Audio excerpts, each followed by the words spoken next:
लहरों को साहिल की दरकार नहीं होती, हौसला बुलंद हो तो कोई दीवार नहीं होती। जलते हुए चिराग ने आंधियों से ये कहा, कोशिश करने वालों की कभी हार नहीं होती, कोशिश करने वालों की कभी हार नहीं होती। दोस्तों, और ऐसी ही एक शख्सियत जिसने कभी हार नहीं मानी, लिख डाली कामयाबी की एक अनोखी कहानी। नाम है उनका धीरूभाई अंबानी। नमस्कार दोस्तों, मैं अजय अजमेरा फैशन सूरत से एक बार फिर से स्वागत करता हूं आपके और हमारे अपने YouTube चैनल अजमेरा फैशन में। दोस्तों, आज मैं आपको एक बहुत बड़े बिजनेस टाइकून, जिन्होंने अपने शायद बिजनेस करियर की शुरुआत एक ऐसी नौकरी से, पेट्रोल पंप पे काम करने की नौकरी से उन्होंने शुरुआत करी थी।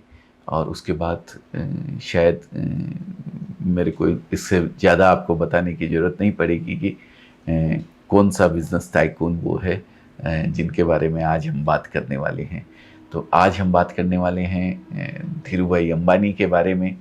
पेट्रोल पंप जो होता है वहाँ पे नौकरी करके अपने बिजनेस के जीवन की शुरुआत करी थी। और आज कौन उनको नहीं जानता है। आज उनकी फैमिली जो उनके स्टेब्लिश करे हुए बिजनेस को आगे लेके जा रही है, तो उनकी स्टोरी आज मैं आप लोगों के साथ शेयर करने वाला हूँ। धीरूभाई अंबानी का जन्म 28 दिसंबर 1932 को गुजरात के चोरवाड़ जिले में हुआ था। उनके पिता का नाम हीराचंद गोवर्धन भाई अंबानी था, वो एक टीचर थे। और माँ उनकी जमुनाबेन अंबानी एक हाउसवाइफ थी। धीरूभाई के अंदर शुरू से ही दोस्तों अपने आप को एक बिजनेस के बतौर खड़ा करने के लिए काफ़ी वो उत्साहित रहते थे इस चीज़ के लिए। अपने स्कूल डेज में ही उन्होंने जो है लगभग जो ये हमारा जैनियों का तीर्थ स्थल है गिरनार जी, वहाँ पे जो श्रद्धालु आते जाते थे उनको चाट पकौड़े बेचकर अपना बिजनेस उन्होंने शुरुआत कर दिया था। वहीं से उनको पैसे कमाने का जो स्वाद था वो उनके जीप पे लग गया था। उन्होंने सन 1948 में मैट्रिक करी और उसके बाद भी वो पढ़ना चाहते थे, लेकिन फादर की तबीयत ठीक नहीं रहने की वजह से उनको पढ़ाई पूरी कंप्लीट वो नहीं कर पाए। और उनको फिर वहाँ से हिंदुस्तान छोड़कर यमन जाना पड़ा। यमन जब वो गए थे लगभग उनकी उम्र 16 साल की थी दोस्तों। तब किसी ने भी नहीं सोचा था कि भी यमन में जो एक छोटे से पेट्रोल पंप पे काम करने वाला 300 रुपए की नौकरी करने वाला धीरूभाई आगे चलकर पॉलिस्टर प्रिंस के नाम से जाना जाएगा और बहुत बड़े कॉरपोरेट वर्ल्ड का बेताज बादशाह हो जाएगा। धीरूभाई गुजराती थे। उनके दिमाग में बिजनेस शुरू से ही, जैसा कि मैंने शुरू से ही वो बिजनेस माइंडेड आदमी थे और ऊपर से वे बनिया कम्युनिटी को बिलोंग करते थे, इसलिए उनके दिमाग में हमेशा पैसे कमाने के आइडियाज़ चलते रहते थे। जब वो यमन गए थे दोस्तों, तो उनके दिमाग में एक ऐसा ही आइडिया आया।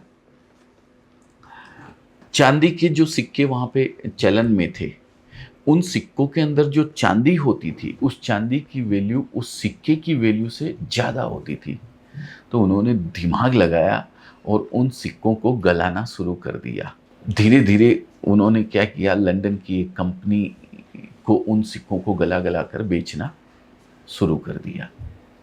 ये काम 3 महीने ही वो कर पाए। यमन सरकार को जब इस बात का पता चला तो उन्होंने उस पर बैन लगा दिया, लेकिन तब तक तो धीरूभाई अच्छा खासा पैसा उससे बना चुके थे।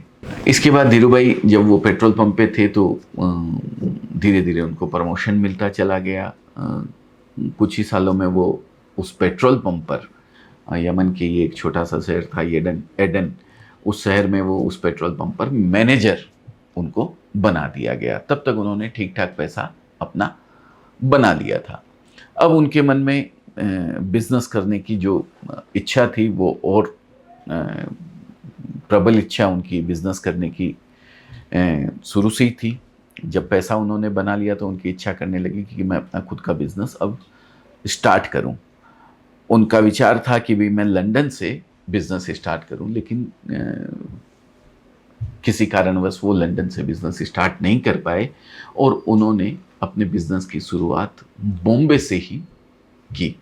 लगभग 10 साल तक वो यमन में रहे, फिर 1957 में वो वापस भारत लौट कर आए और अपने कजिन ब्रदर चंपकलाल दमानी के साथ उन्होंने 15,000 रुपये में एक छोटे से एरिया में 2 स्टाफ के साथ एक छोटा सा 350 स्क्वायर फीट का कमरा किराए पर लेकर उन्होंने अपने टेक्सटाइल बिजनेस की शुरुआत वहाँ से करी।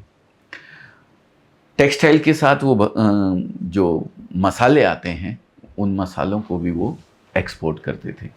फिर उन्होंने उस ऑफिस से अपने काम की शुरुआत करी और वे मसालों को एक्सपोर्ट करने लगे और साथ ही साथ पॉलिस्टर धागे जो आते थे वहाँ विदेशों से इंपोर्ट करने में लग गए।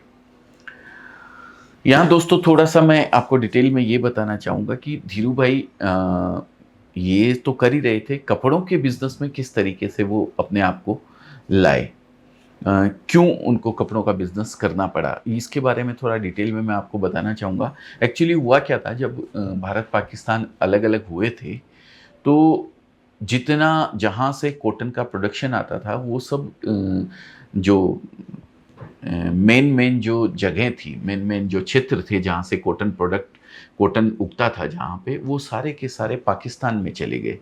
लेकिन जो मेजर कॉटन मिलें थी वो पूरी बॉम्बे के अंदर थी।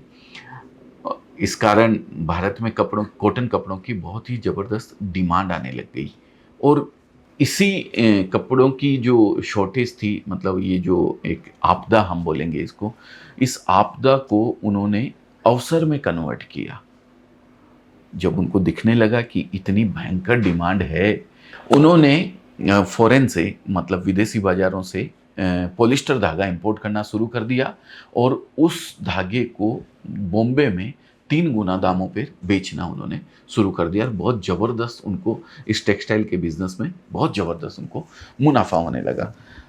तब उनके दिमाग में एक बात आई कि भाई मैं पॉलिस्टर के साथ साथ नायलॉन यार्न भी अगर बेचूं तो मुझे इससे कहीं ज़्यादा मुनाफा होने लगेगा। इसके साथ साथ उन्होंने पॉलिस्टर के साथ नायलॉन भी बेचना शुरू कर दिया, नायलॉन का जो टेक्सटाइल होता है वो भी बेचना शुरू कर दिया और बहुत ज़बरदस्त कमाई उनको होने लगी।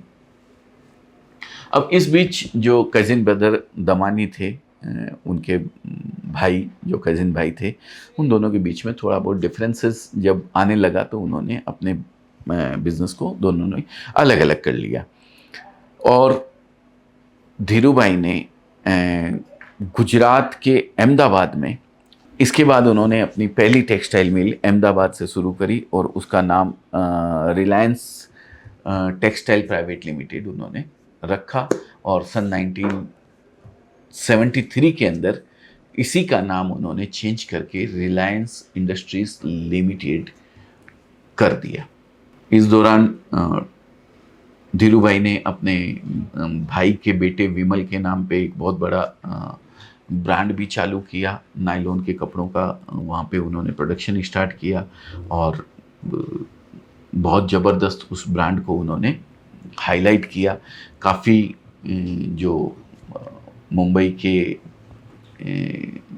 बड़े बड़े सेलिब्रिटीज़ थे उन लोगों ने उस ब्रांड को हाईलाइट भी किया और थोड़े ही दिनों में उन्होंने बॉम्बे डाइंग, जो सबसे बड़ा कपड़े का एक ब्रांड था हिंदुस्तान के अंदर, उसको पीछे छोड़ दिया और नंबर 1 जो टॉप क्लास ब्रांड बनकर उभरने लगे।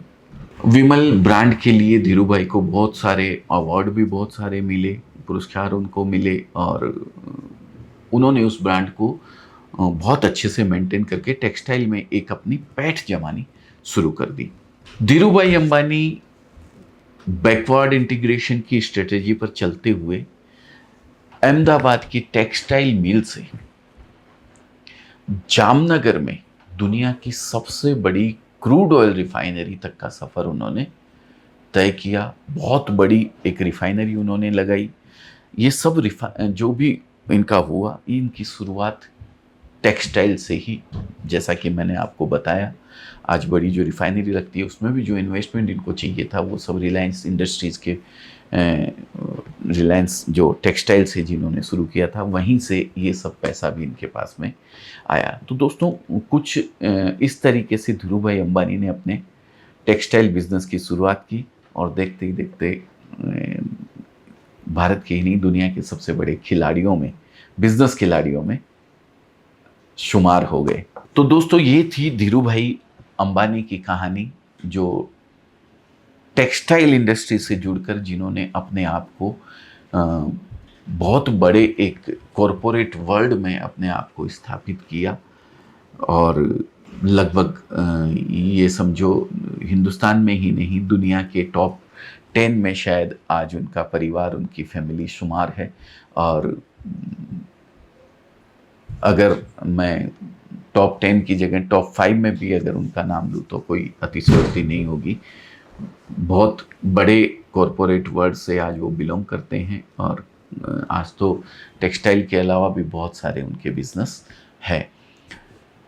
तो दोस्तों, अगर इस तरीके का कोई भी आप बिजनेस करना चाहते हैं, आपकी भी शुरुआत अगर कहीं टेक्सटाइल अगर आपको शुरुआत करना है, तो हम आपके साथ इस बिज़नेस की शुरुआत कर सकते हैं। आपके साथ मिलकर इस बिज़नेस को आगे बढ़ाने में आपकी मदद कर सकते हैं। अजमेरा फैशन एक ऐसा ही ब्रांड है जिसके साथ मिलकर, एक ऐसा मैन्युफैक्चरर है जिसके साथ मिलकर आप भी कहीं ना कहीं छोटे रूप में इसकी शुरुआत कर सकते हैं। दोस्तों, ये वीडियो बनाने के पीछे मेरा उद्देश्य लगभग यही था कि मैं धीरू भाई अंबानी की जो ये प्रेरणादायक जर्नी है, इसके बारे में आपको बताने के साथ साथ भारत की टेक्सटाइल इंडस्ट्री में बहुत अधिक पोटेंशियल है, ये भी मैं आपके साथ शेयर कर सकूं और आप भी कपड़ों के बिजनेस की शुरुआत करके एक बड़े सफल बिजनेसमैन बन सकते हैं। मुझे तो ये बताते हुए भी गर्व होता है कि लगभग आज 75,000 से अधिक लोग, 75,000 प्लस लोग हमारे साथ जुड़े हुए हैं, जिन्होंने इस बिज़नेस को बतौर रिटेलर, होलसेलर और डीलर्स के रूप में हमारे साथ जुड़कर इस बिज़नेस को चालू किया है। Sari, kurti, leggings, petticoat, blouse, fall, बच्चों के कपड़े, बड़ों के कपड़े, सभी तरीके के कपड़े आपको हमारे यहाँ से मिल सकते हैं। तो अगर आप भी इस सुनहरे अवसर का लाभ उठाना चाहते हैं तो स्क्रीन पर दिए गए नंबर पर आप कॉल कीजिए।